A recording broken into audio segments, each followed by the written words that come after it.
Hello, I'm Judy Stiles. Thank you for joining us for a special edition of Newsmakers. Today we're visiting with Dr. Alan Marble, the retiring president of Missouri Southern State University. A little closer to retirement than last time we talked. Getting a little closer, Judy. Yeah, sure is. Well, I'm sure a lot of people are asking you, how does it feel as you see these last weeks as president here at the university? Come on. Well, it's with mixed emotions, frankly. I love the place, but I also know it's time to retire. So looking forward to spending time with the grandkids. I have two granddaughters now. Right. So all that's good. It's just a little tough to clean out your office for the last time and hit the road because there's such great people here. Yeah, the endings are always hard, and I imagine this unusual ending that we've had to this semester has really changed things for you. It's changed things for everyone. I feel badly really for our seniors that we didn't get to have the commencement that we had planned. Senator Blunt was this speaker that we had agreed to have, and all of a sudden that's taken away from the students. And so certainly if they're watching, I wish our graduates the best and hope that they can come back in December and participate in a full commencement.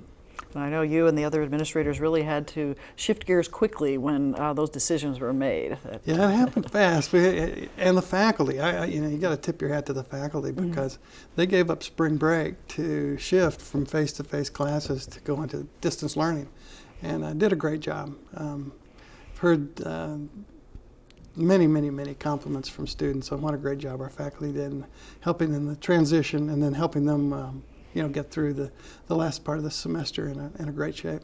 In addition to the faculty, people didn't realize the staff were still, support staff still working, maybe from home, but they were still helping the students in many ways. The support staff were really critical in this case. And in fact, I think Missouri Southern came through better than any university I'm aware of because we have such a great IT department and our distance learning group, Scott Snell and those folks. They did a great job of helping faculty put things together. And it all just fit together, like a hand in a glove. You're tying that together. And your long career in higher education, would you ever have dreamt this type of thing would happen, where you just tell people, go home, don't come back? No. Even in graduate school, we had to do scenarios with floods and tornadoes and all kinds of things. But, a pandemic, boom, send them home at mid-semester and jumped on. That's... No one ever dreamed of it, I don't think. And tying that together. Well, let's go on to talking about, obviously your career and the fact that you're reaching retirement. You have had a long career. I know we talked at the beginning of the year, but Missouri Southern since 2013 or so. Since 2013. Yeah, it's been a long career, actually. I don't want to embarrass you, but I was on your show 30 years ago. That's right. In the other studio. In the other studio. So, yeah, it's been a long time, and it's been a great run. This has been a great profession to be involved in. You get to meet wonderful people, and the faculty and staff that you work with are terrific, but it's the students that have just made it so special. And really, it's always commencement that I look forward to each year, so we all got cheated out of that one. Right, so as a president, you get to shake hands with each of the graduates as they cross that stage. You get to see that glow on their face, and they've completed it. So it was kind of sad not to have that happen.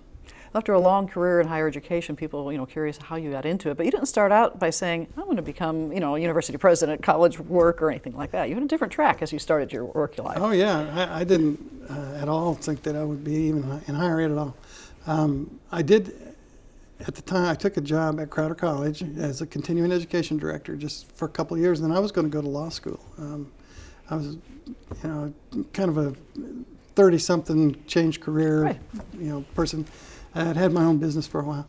And then that led to 27 years at Crowder in different functions, through the years. Eventually president there, and then retired and ended up, through some twist of fate, president here. And both schools, Crowder and Missouri Southern, really have ties to the community. And you probably have seen that throughout the years. Yeah, and ties to each other. There's a very close tie between the two schools, for sure. But, what we do here at Missouri Southern affects this community in ways that people often don't realize, I think. When we have the cross-country regionals here, we fill every motel room, not only in Joplin, but the surrounding areas with, 10, 12,000 people show up. So we have quite an economic impact, but the beauty of what we do is that many of our students are deciding to come to Missouri Southern or not go at all. it's not that they're deciding between Harvard and Yale. Right. They just can't afford that.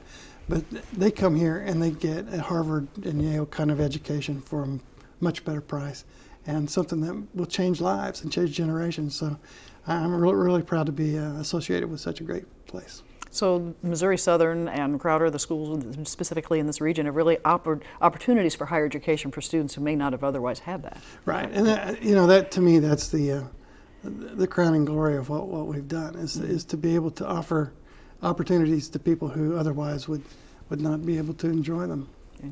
Well, looking back at the many students that you've seen over the years, I'm sure you've seen a lot of those success stories, or somebody that may have said, "I've never dreamt I'd be coming to school, let alone walk across that stage and shake your hand." Yeah, that really is rewarding when you see that. The other part of that is when you see second generation students coming across. You've shaken the hand of their mother and father, and then here comes the next group. So you've been at it a while. But it is very, very rewarding to see students who cross the stage and have become successful and are living lives that they would not have lived otherwise. And that's what it's really all about. Well, I know as president that you were oftentimes be seen with the students. You had ice cream socials with them in the fall and so forth. So you really enjoyed getting out of the office and seeing the students, the people who are here on campus to learn. Well, I may come back for the ice cream social That's right. if the new president will let me, because that's one that I really enjoy. It's all about the students. It really is. And that's why it was so difficult this spring to see them. They had to readjust their whole lives. And the seniors, of course, were disappointed not to have a commencement ceremony. But they all came through with flying colors. They did a great job. And when you think about over the years at Missouri Southern, the accomplishments, you've been able to have some major changes within just a short amount of time that you've been here. Yeah, there's been some things happen. But, the thing that happens at Missouri Southern is such a team-oriented work and a family attitude here, that the things that were accomplished and things that have happened, I'm very proud of. But it's because a lot of people, were involved in it. We have paid parental leave, so when parents have a new child, they obviously have the FMLA, right? But we pay them. Yeah. I know when that was first discussed, the worry was the cost, and most places, very few places do it because of the cost. But I don't think we have spent one dime more with the paid parental leave that we would otherwise, because what happens is that I've seen people that come in and take, if you're off having a baby, well, I'll take your job while you're gone. And they do, and they even come in on weekends, work late, and I can't think of one time there's been any overtime charged. They just do that. That's the kind of people we have here. And that's something I know when I've interviewed people from Southern, retiring faculty members, they talk about that family atmosphere at Southern as far as people working together, that you feel like you're a community of family on campus. It really is, and we've tried to continue that with our retirees. We have them back, for we couldn't this spring because of being not on campus, right? COVID. But and keeping that family going even after you retire. And I'm kind of looking forward to that too. It's coming back and visiting with the others and so right. forth. Well, you mentioned the budget aspect, and that's something that I know that you had a major role when it started out with the great game of education, empowering you, the fact that you need to look at the financial aspects of being able to operate the university. Yeah, and the faculty and staff got involved in it, and frankly, have done a great job, because I was talking to Rob Bust, our chief financial officer, the other day. 7 years ago, we have a sister institution in St. Joe, Missouri Western, who had just signed the chiefs to come to their practice. So, and they got the big practice facility, and everybody's going, wow. Yeah, they were doing really great, and we were struggling a little bit, but with the help of the faculty and staff over the 7-year period of time, we've put some reserves away where we're going to survive this fine, and there have. Frankly, Missouri Western struggling some. You can read in the paper. Right, they've had stories about having to lay off people. And layoffs and closing programs and things like that. So, I'm very happy and proud of how people jumped in to make this happen for the university, and that it's going to be strong for the future. So really that helps alleviate some of those fears of, what's happening now financially. We have money in the bank, basically, to help. We do. And it could be that I don't know what's coming next, Right, you can't predict. Can't predict the future. We've had withholdings, we've had budget cuts, and we're still operating on state appropriations that are below 2010. I'm sure now way below that because I haven't calculated that since the last cuts, and there's probably more coming. But we'll be all right. We'll be okay. You've also worked a lot with local officials, the state lawmakers, the governor's office, the higher education board. That part of your job, being able to represent Missouri Southern to these other people. Well, I've always been proud to say I'm from Missouri Southern whenever we, to testify in the House or the Senate. I'll admit I won't miss that drive to Jefferson City. It got kind of old, but it was necessary. We did it, and I think we did all right. So they made some moves that helped Missouri Southern with some financing that you had to fight for, basically, or make your point for. Yeah, we had to fight for it. and be represented around the state. Some other things that have happened on campus, the development of master's programs, for instance, the educational side of things that you've had. Yeah, that's something I thought that we should maybe have started earlier, but given the opportunity, people really jumped in. We're set to graduate 60 or 70 master's degrees of our own, not that we were partnering with other schools. We used to have this joint option, right. No, of our own. So in 5 years since we started that, I think I counted 62 or 3 that were did graduate, but we're going to be at the ceremony, right. And, we didn't get to do that, unfortunately, but do it in December. Well, in addition to the graduation end, you're also working with programs, the Years to Lose, other collaborative agreements, too, that are helping our students go on to succeed in their careers. Well, yeah, the medical school coming to Joplin was a huge deal. And a dental school now will be added on, too.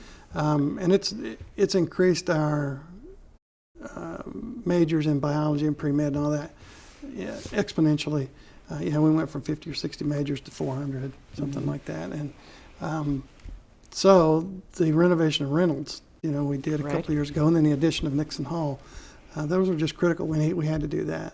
But fortunately, in years past, people were wise enough and really, we have a cadaver lab. And very few universities our size have a cadaver lab, which lends itself to pre-med more than most universities can do. I mean, you can do the simulated stuff and all that, but it's just not the same. So we had things that drew the students in because they didn't have those other choices, other places. And there still are. If you're a pre-med student and you come look at the program, the Years to Lose program, which is that compressed, you put 3 years, and then the 4th year you're going into med school with automatic admission. It's right here, and we have a cadaver lab, we have all this set up. It's a pretty good deal.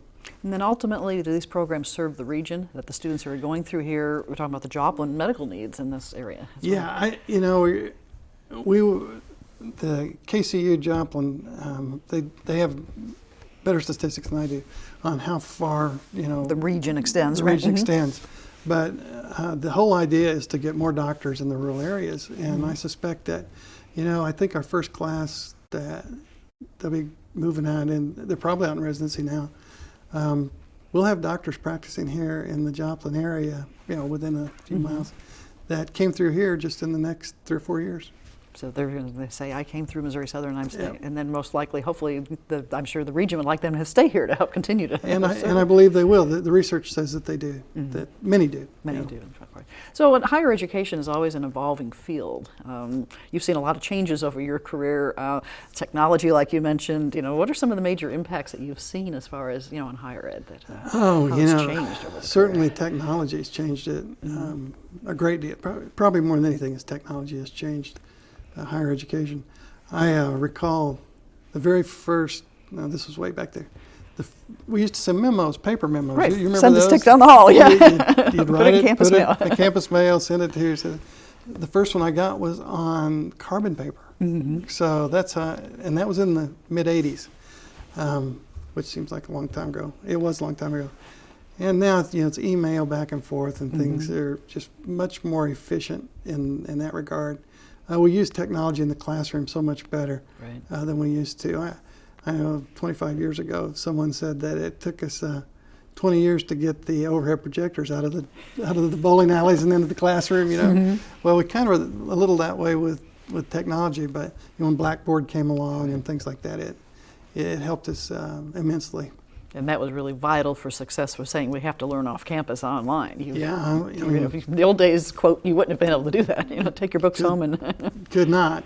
And frankly, I know some universities, there's a neighboring state that I know that there are at least 2 or 3 public universities that they refused to offer any online courses at all.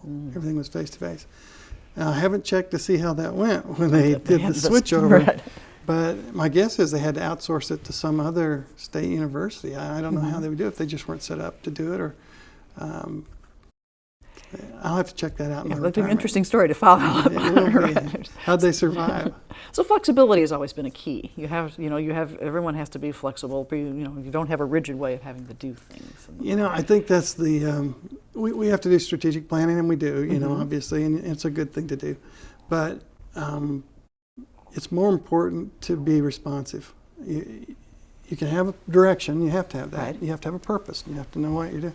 But to say item A, item B, we're going to ignore everything else and keep trying to do what you think, because things are just changing too rapidly. And who could have predicted this pandemic? We went through a year of strategic planning, then we put it all together. HLC came and blessed it, said it was a great strategic plan. We didn't say anything in there about pandemic because we didn't foresee that happening. Didn't foresee it. Yeah, how can you? So you have to be flexible and responsive and ready to act with whatever comes along. Right. Well, in the position as president, if someone were to ask you, how do you define the role of the president of a university? Your personal perception of that, or how do you share that with people? They say, well, I've heard it, and I kind of like it. It's first among equals. And I asked before I became president the first time, a colleague, what can you tell me that will help? And he said that you should really learn to be comfortable with ambiguity, because that's what it's made up. There's not always right and wrong. There's a whole bunch of gray, and we have to figure out how to get through that. And he also said nothing can prepare you to be ultimately responsible. And that's true too, because no matter what happens, where it happens, ultimately it does, the buck stops on your desk. You're the one that reports to the Board of Governors. That's right. Right. They hire you to run the university. And fire you if you don't do a good job, yeah. Right. At least passable. Communication as well. I mean, that's probably something that's changed from the president's perspective over the years. I know you communicate a lot through the faculty and staff and students, but you've probably seen a lot of changes there. Yeah, it used to be kind of the president's office was sort of hands off. It's off down the hall. You don't go there. Stay away. There's something goes on there, but we don't know why. That's really not the way it works anymore. I think that the successful presidents that I've known are able communicators. They can speak well and write well, and mostly though the important part of communication is listening. And I think that's the most vital piece of being a leader of any type, but especially in the university setting, that you have to listen, because there are a lot of voices, and they need to be heard. Excuse me. In Missouri Southern, you have representation of the faculty and the staff and the students through the Senate structure, so that gives you an outlet for them to give feedback to you and the other administrators. Yeah, and I really appreciated working with the faculty senate and the staff senate and the student senate too. Really, to a lesser degree, the student senate, they meet often in the evenings with Darren Fullerton, vice president. I do meet with him occasionally. But meet with the faculty regularly, and the faculty senate executive committee regularly. We don't have, it's like the rule of no secrets. Here's what we've got, and here's what you've got, and let's make the best of the world. And it's turned out pretty well. So that open book, that open communication, you see that people want that type of response and feedback. Well, yeah, they do. People want honesty and they want openness, and if you give them that, I found you don't have to remember what you said before, because they already know. It's all right there. Here it is. Nothing's hidden. This is the budget. These are the programs we offer. They do the same thing. They have concerns. They lay them out on the table. Well, how can we solve those? Can we deal with them? it works out very well. And tying that together. So, well, looking at your memories here at Missouri Southern, the years, is there one thing that stands out as far as a moment or something other than, put the pandemic behind us right now? Other thing, before that, moments. Yeah, that pandemic's coming down. It kind of hangs over us all right now. It does. There's so many moments. It would be just almost impossible to pick one. I really can't pick one. We opened the quads. That was a great day. Right. The North End Zone facility was a great day. Put new turf on the football field, the baseball stadium, Dixon Hall, the renovation of Reynolds. All those things were great.